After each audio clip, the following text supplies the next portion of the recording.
Welcome to my channel top personalities. गायक और actor Kishore Kumar जितने गजब के गायक थे उतने ही अफलातून इंसान भी थे।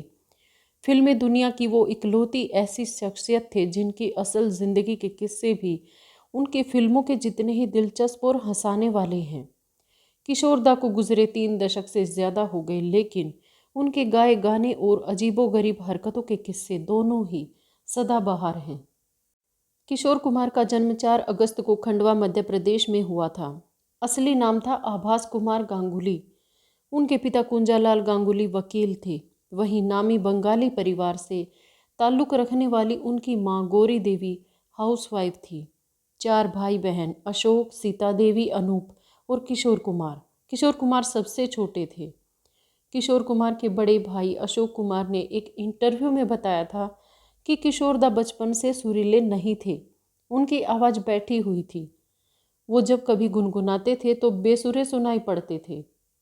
एक दिन बचपन में माँ किचन में सब्जियां काट रही थी। नन्हे से किशोर दौड़ते हुए माँ के पास जा ही रहे थे कि वहाँ रखा धारदार हंसिया उनके पैर में लग गया।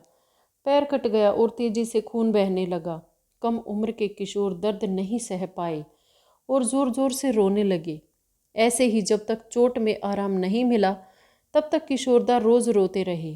घंटों रोने से उनके वोकल कॉर्ड्स पर इतना असर पड़ा कि वो सुरीले हो गए।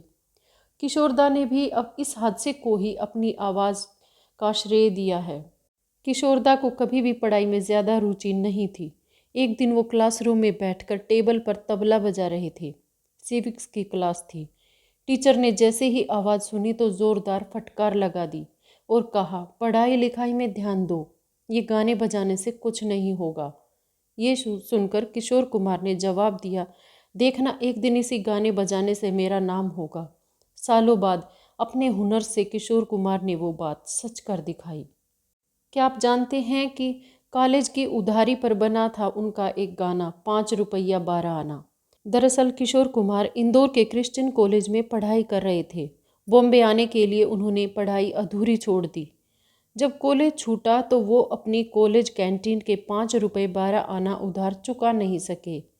सालों बाद जब उन्होंने चलती का नाम गाड़ी के लिए गाना लिखा तो उसी उधारी का जिक्र किया था और गाने के बोल थे 5 रुपया 12 आना। गाने को किशोर कुमार और लता मंगेशकर ने आवाज़ दी थी। किशोर कुमार के बड़े भाई अशोक कुमार 40 के दशक में हिंदी सिनेमा का एक बड़ा नाम बन चुके थे। अशोक मुंबई में रहते थे तो परिवार का आना जाना भी मुंबई होने लगा। बड़े भाई की मदद से किशोर भी बॉम्बे टॉकीज में कोरस सिंगर बन गए। गाने गाते हुए उन्होंने अपना नाम आभास से किशोर कुमार रख लिया।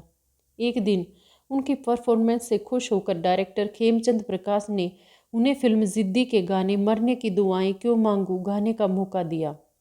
गाना हिट हुआ और किशोर कुमार को लगातार हिंदी सिनेमा में गाने और अभिनय का मौका मिलने लगा। 1949 में वो भी बड़े भाई के साथ रहने मुंबई आ पहुँचे। किशोर कुमार हमेशा से ही K L. Saigal, American singer Danny Kaye और रविंद्रनाथ टैगोर के बड़े प्रशंसक थे। अपनी दीवानगी जाहिर करने के लिए उन्होंने घर में तीनों की तस्वीरें टांग दी थी और रोज़ सुबह उनका नमन किया करते थे। जब रियाज की बारी आती तो के.एल. सहगल के गाने दोहराते रहते थे। एक दिन फिल्म मशाल के लिए एस.डी. बर्मन अशोक कुमार से मिलने उनके घर पहुंचे। देखा तो उनके छोटे भाई किशोरदा बैठकर रियाज कर रहे थे। एस.डी. बर्मन उनके पास गए और कहा, अगर बड़ा सिंगर बनना है तो अपना स्टाइल ढूंढो, न कि किसी और की नकल करो। जब किशोर कुमार ने उन्हें योडलिंग सुनाई तो खुश होकर उन्होंने किशोरदा को देव आनंद की आवाज़ बना दिया। लगातार हिट देते हुए किशोर कुमार हिंदी सिनेमा के सबसे बेहतरीन सिंगर में गिने जाने लगे। उन्होंने अपने करियर में 1198 फिल्मों में 2678 गाने गाए। उनका एक किस्सा और भी है। जब लता मंगेशकर की गैर मौजूदगी में उन्होंने खुद लड़की बनकर गाना गाया। फिल्म हाफ टिकट का गाना आके सीधी लगी दिल पे तीखी नजरिया किशोर कुमार को लता मंगेशकर के साथ गाना था। लता मंगेशकर किसी काम के सिलसिले में शहर से बाहर गई हुई थी। सलील चौधरी जल्द से जल्द रिकॉर्डिंग करना चाहते थे। ऐसे में उन्होंने किशोर कुमार के हिस्से की रिकॉर्डिंग करने का फैसला किया। लता मंगेशकर के हिस्से की जगह किशोर कुमार ने खुद आवाज़ बदलकर गाना गा दिया। वही गाना फिल्म हाफ टिकट में रखा गया, जिसे प्राण और लड़की बने किशोर कुमार पर ही फिल्माया गया था। गाना इतना बेहतरीन रिकॉर्ड हुआ था कि फिर लता मंगेशकर को गाने की ज़रूरत ही नहीं पड़ी। किशोरदा अपनी फीस को लेकर भी काफ़ी पाबंद थे। वो नो मनी नो वर्क की पॉलिसी फॉलो करते थे। वो तब तक गाने की रिकॉर्डिंग शुरू नहीं करते थे जब तक उनका असिस्टेंट आकर ये ना बता दे कि उनकी फ़ीस पूरी मिल चुकी है। जब जब उन्हें आधी अधूरी फ़ीस मिली तब तब उन्होंने अलग अलग पैतरों से प्रोड्यूसर की नाक में दम कर दिया। किशोरदा हमेशा से ही सिंगर बनना चाहते थे, लेकिन उन्होंने अभिनय के कई ऑफर मिलते थे।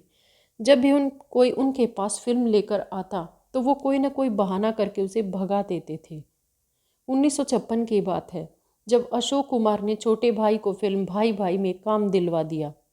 फिल्म के डायरेक्टर MV रमन ने उन्हें 5,000 रुपये कम दिए थे। ऐसे में जब शूटिंग शुरू हुई और एक्शन कहा गया तो किशोर कुमार 2 कदम चले, चिल्लाया 5,000 रुपये और गुलाटी खाते हुए सेट से भाग गए।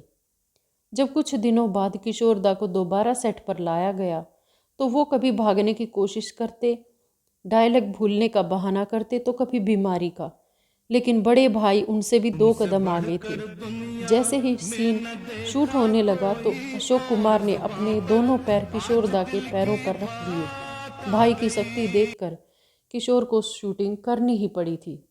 एक बार किशोर कुमार को एक फिल्म में कास्ट किया गया, लेकिन प्रोड्यूसर ने उन्हें ये कहते हुए आधी फीस दी कि आधी फीस फिल्म पूरी होने के बाद मिलेगी। किशोरदा ने उस वक्त तो कुछ नहीं कहा, लेकिन जैसे ही शूटिंग शुरू हुई तो वो आधा सिर और आधी मूछें मुंडवाकर पहुंच गए। डायरेक्टर अपने हीरो की ऐसी बिगड़ी हालत देखकर डर गया। उन्होंने इस हालत का कारण पूछा तो जवाब मिला, आधी फीस मिली है तो गेटअप भी आधा ही होगा, जब पूरे पैसे मिल जाएंगे तो गेटअप पूरा हो जाएगा। किशोर कुमार ने जब प्रोड्यूसर RC तलवार के साथ काम किया था तो उन्हें 8,000 रुपये कम मिले थे। प्रोड्यूसर ने वादा किया था कि वो जल्द ही ये रकम चुका देंगे, लेकिन ऐसा करने में देर हो गई। ऐसे में किशोरदा रोज़ उनके घर के बाहर जाते और चिल्लाते, हे तलवार दे दे मेरे 8,000, हे तलवार दे दे मेरे 8,000। किशोरदा भले ही अपनी फ़ीस को लेकर पाबंद थे, हालांकि दरिया दिली में उन्होंने कई बार मुफ्त में भी काम किया। राजेश खन्ना और डैनी डेगजोंपा के प्रोडक्शन में बनी फिल्मों के लिए उन्होंने मुफ्त में काम किया, जबकि उन्हें फीस दी जा रही थी। ऐसे ही कई जवानों के लिए और कैंसर हॉस्पिटल में फंड इकट्ठा करने के लिए उन्होंने कई बार मुफ्त में परफॉर्म किया था। ऐसे ही एक किस्सा और मशहूर है, जब उन्होंने घर के बाहर बोर्ड लगवाया था कि किशोर से सावधान। किशोरदा ने कार्टर रोड मुंबई के घर के बाहर एक बोर्ड टांगा था, उसमें लिखा था किशोर से सावधान। एक दिन HS रवेल फीस चुकाने के लिए उनके घर पहुंचे थे। पैसे देने के लिए HS रवेल ने जैसे ही हाथ बढ़ाया तो किशोरदा ने उन पैसे लेकर दांतों से उनका हाथ काट दिया। हरकत से रवेल दंग रह गए। जवाब मिला, क्या आपने दरवाजे पर बोर्ड नहीं देखा? एक फिल्म में अशोक कुमार देवानंद के साथ काम कर रहे थे। फिल्म के एक सीन के लिए देवानंद के साथ एक लड़का चाहिए था, तो पास खड़े अशोक कुमार ने कह दिया कि किशोर कुमार ये रोल कर लेंगे। लहरे रेट्रो के मुताबिक डायरेक्टर ने किशोरदा को समझाया कि जैसे ही देवानंद साहब कमरे में दाखिल होते हैं वैसे ही तुम उन्हें खरी खोटे सुनाते हो। किशोरदा ने सिर हिलाकर इशारों में जवाब दिया कि वो समझ गए, लेकिन जैसे ही एक्शन की आवाज़ आई तो कुछ ऐसा हुआ जिससे हर कोई दंग रह गया। देवानंद के कमरे में आते ही किशोर कुमार ने उन्हें असल में गंदी गंदी गालियां दी और सेट से भाग गए। डायरेक्टर उन्हें पीछे से चिल्लाता रहा कि अभी सीन पूरा नहीं हुआ, वापस आ जाओ, लेकिन वो नहीं लौटे। किशोर कुमार की इन्हीं शरारतों से डरकर एक डायरेक्टर ने कोर्ट से मदद मांगी। उन्होंने ऐसा एग्रीमेंट तैयार करवाया कि किशोर शूटिंग के दौरान उनकी हर बात माने। कोर्ट के आदेश के बाद किशोर कुमार ने न चाहते हुए भी डायरेक्टर की हर बात मानी, लेकिन अलग अंदाज में। किशोर कुमार का कार में एक सीन शूट होना था। शूट पूरा हुआ, लेकिन किशोर कुमार गाड़ी से नहीं उतरे। कई घंटे बीते तो उनसे पूछा गया कि आप उतर क्यों नहीं रहे। इस पर किशोरदा ने कहा, क्योंकि डायरेक्टर ने मुझे उतरने को नहीं कहा। फिल्म की शूटिंग के दौरान किशोर कुमार को कार में बैठकर कुछ मीटर का फासला पूरा करना था और उतरना था। ऐसे ही एक्शन बोला गया तो किशोर कुमार ने कार चलानी शुरू कर दी। डायरेक्टर ने कट नहीं बोला तो किशोरदा कार चलाते चलाते खंडाला पहुंच गए। 60 के दशक की बात है। फिल्म हाफ टिकट की शूटिंग के दौरान किशोरदा सबको अपनी जिद से तंग करते थे। इस बात से नाराज होकर फाइनेंसर कालिदास बटवाबल ने उनकी शिकायत इनकम टैक्स में कर दी। शिकायत पर किशोरदा के घर पर रेड पड़ी। कुछ समय बाद किशोरदा ने कालिदास को खाने पर अपने घर बुलाया। कुछ समय बाद उसका भरोसा जीतने के बाद किशोरदा ने उनसे कहा कि वो कपड़ों की अलमारी में बैठकर कुछ ज़रूरी बात करेंगे।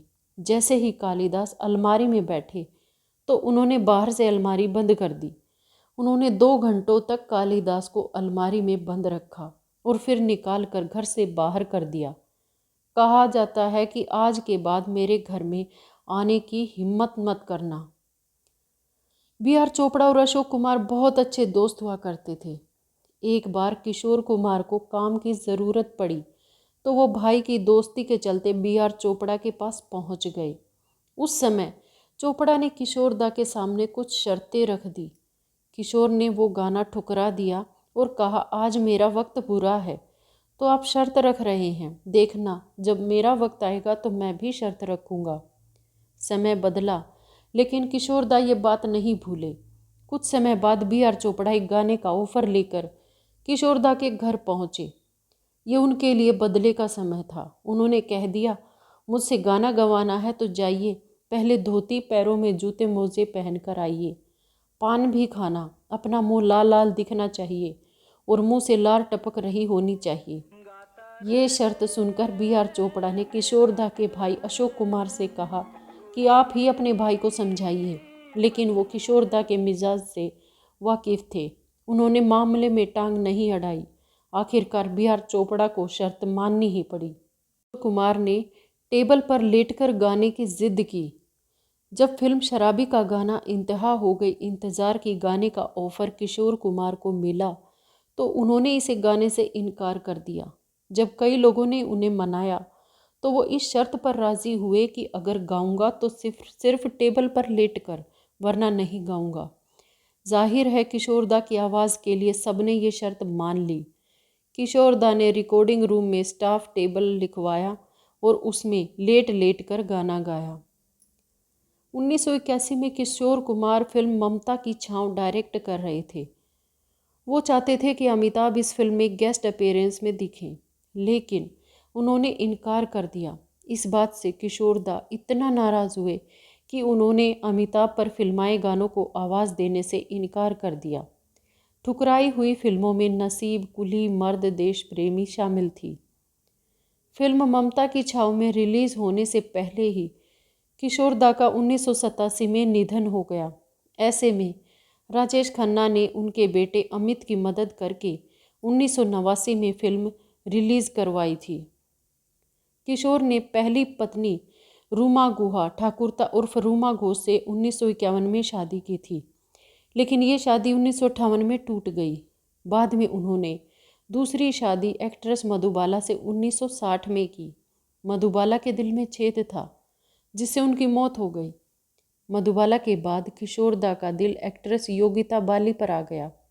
उन दोनों ने 1976 में शादी कर ली, लेकिन 2 साल बाद ये शादी भी टूट गई।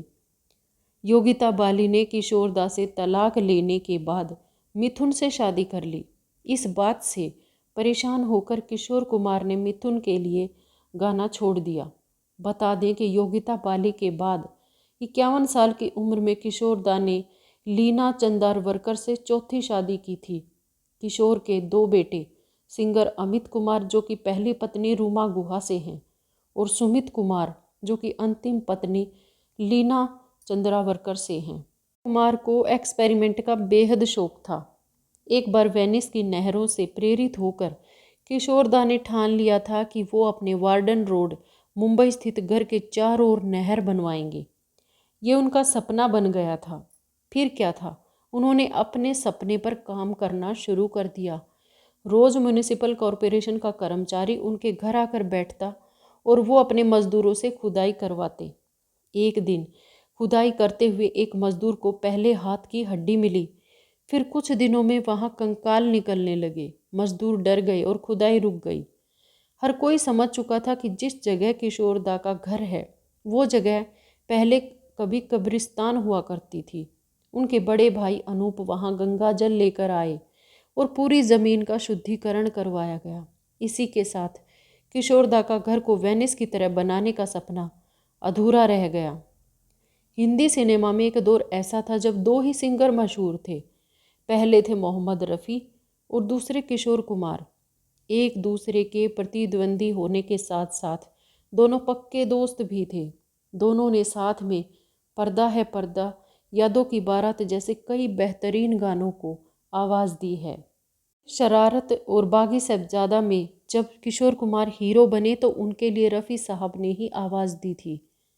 किशोरदा के बेटे अमित कुमार ने आरजे राहुल को दिए एक इंटरव्यू में बताया था कि जब 31 जुलाई 1980 को मोहम्मद रफ़ी का निधन हुआ था तो किशोरदा उनके शव के पास जाकर बैठ गए। कुछ देर बाद उनके पैर पकड़े और ज़ोर ज़ोर से रोने लगे। जब 1975 में इमरजेंसी लगी थी तो संजय गांधी ने किशोर कुमार से मुंबई में होने वाली एक रैली में गाने को कहा था, लेकिन इमरजेंसी का विरोध कर रहे किशोरदा ने ऐसा करने से इनकार कर दिया। इस बात से नाराज़ होकर कांग्रेस ने ऑल इंडिया रेडियो और दूरदर्शन में उनके गाने बजाने पर प्रतिबंध लगवा दिया था। कुछ समय बाद मोहम्मद रफ़ी ने इंदिरा गांधी से मुलाकात की थी। दोनों के अच्छे ताल्लुकात थे। ऐसे में रफ़ी साहब ने इंदिरा गांधी से गुजारिश की थी कि किशोरदा के गानों पर लगे प्रतिबंध को हटा दिया जाए। इंदिरा गांधी ने उनकी बात मान ली और फिर गाने बजाए जाने लगे। तो किशोरदा इसकी वजह जानना चाहते थे। कई जगह हाथ पैर मारने के बाद उन्हें पता चला कि मोहम्मद रफ़ी ने बिना किसी को बताए ये मदद की है, जबकि दोनों प्रतिद्वंदी थे। पता लगते ही किशोरदा उनसे मिलने पहुँचे और शुक्रिया अदा किया। रफ़ी साहब ने उन्हें कसम दे दी कि ये बात किसी को मत बताना। जब कुछ सालों बाद मोहम्मद रफ़ी का इंतकाल हुआ तो उन्होंने कसम तोड़ते हुए सबको उनके बड़प्पन का ये किस्सा सुनाया था। 1985 में प्रीतीश नंदी को दिए इंटरव्यू में किशोर कुमार ने बताया था कि उनका कोई दोस्त नहीं है, लोग उन्हें पागल समझते हैं और उनके घर आने से डरते हैं। ऐसे में उन्होंने अपने घर में कई पेड़ लगाकर उन्हें नाम दिए हैं। वो अकेलेपन में उन्हीं पेड़ों से बातें करते हैं। 80 तक नए गानों और उनकी ट्यून से नाखुश होकर किशोरदा ने फिल्म इंडस्ट्री छोड़ दी। वो रिटायर होकर अपने गांव खंडवा में बसने का प्लान बना रहे थे। बड़े भाई अशोक कुमार के 76वें बर्थडे पर 13 अक्टूबर 1987 को किशोर कुमार ने हार्ट अटैक से दम तोड़ दिया। 58 साल के किशोर कुमार की मौत हिंदी सिनेमा के म्यूजिकल दौर का अंत थी। मौत के एक दिन पहले ही उन्होंने आशा भोसले के साथ फिल्म वक्त की आवाज़ का गाना गुरु गुरु रिकॉर्ड किया था। किशोरदा की मौत के दिन उनकी पत्नी लीना चंदावरकर घर पर ही थी। 13 अक्टूबर की सुबह जब वो उन्हें उठाने गई तो देखा कि उनके चेहरे का रंग उतरा हुआ था। वो घबराकर जैसे ही पास पहुंची तो किशोरदा ने तुरंत आंखें खोली और कहा, क्या तुम डर गई? आज मेरी छुट्टी है। किशोर कुमार जानबूझकर पत्नी को डराने के लिए सांस रोककर लेटे हुए थे। उस दिन उनकी कई मीटिंग्स थी जो घर पर ही होने वाली थी। लंच करते हुए उन्होंने पत्नी से कहा, आज मैं film river of no returns देखूंगा। कुछ समय बाद पत्नी लीना ने सुना कि किशोरदा दूसरे कमरे में कुछ फर्नीचर खिसका कर उनकी जगह बदल रहे हैं। जब वो देखने पहुंची तो वो बिस्तर पर गिरे हुए थे। लीना को देखकर उन्होंने कहा, मुझे बहुत कमज़ोरी लग रही है। लीना डॉक्टर बुलाने के लिए जैसे ही भागते हुए टेलीफोन के करीब गई तो उन्होंने गुस्से में रोक दिया और कहा, अगर तुम डॉक्टर को बुलाओगी तो मुझे हार्ट अटैक आ जाएगा। लीना को लगा कि वो मजाक कर रहे हैं, लेकिन कुछ पलों बाद ही उनके दिल की धड़कनें रुक गई। आज की वीडियो में इतना ही। मिलते हैं अगली वीडियो में एक नए विषय के साथ। तब तक के लिए खुश रहें। Thanks to all, thanks for watching. Bye, take care. अगर वीडियोज़ अच्छी लगें तो प्लीज़ चैनल को सब्सक्राइब करना ना भूलें। Thanks to all.